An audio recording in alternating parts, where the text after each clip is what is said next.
Here's how to fix YouTube error 400. Now, if you see a message that looks like this, there's a problem with the server and it just shows 400 and you're not necessarily sure how to fix it. I'll walk you through the steps. The very first thing we'll do is hop out of here and open up your settings. Now, I'm on my iPhone, but you can do this on a tablet or Android, works the same. Let's just scroll down here and tap on General. And then we're going to scroll down to date and time. So one big culprit is if you have this set to manually determine the date and time, you can see I can turn this off and it will show that the time zone is now in Tokyo or wherever else. If the date and time is not set for the actual date and time where you are, that's one big reason why that server 400 error pops up.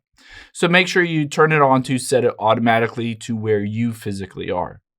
Now, the next thing we'll do is we'll go back out of here. We'll scroll up and tap on iPhone storage. And then from here, let's just scroll down until we find the YouTube app. So keep scrolling down. There it is. And we're just going to offload this app and then reinstall it. If you're on an Android, you're just going to delete the cache, clear out all of the cache and temporary files. Essentially what this does is it removes all of those temporary files and force updates it to the latest version of the YouTube app.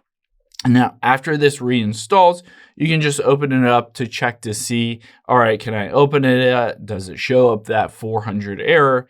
If it doesn't, you're good to go. If it still does, the last thing I would recommend doing is just opening up a web browser here.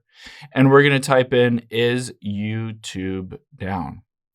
Now go to down detector here and see if there's a huge spike in reported outages because potentially you're seeing this error message because the YouTube servers themselves are down. And if that's the case, you just have to wait. Usually within an hour or 2-3 hours, everything is back up and running. You should be able to watch videos on YouTube again. I hope this helps. If it did, hit the subscribe button down below. Really helps me out. Thanks, guys.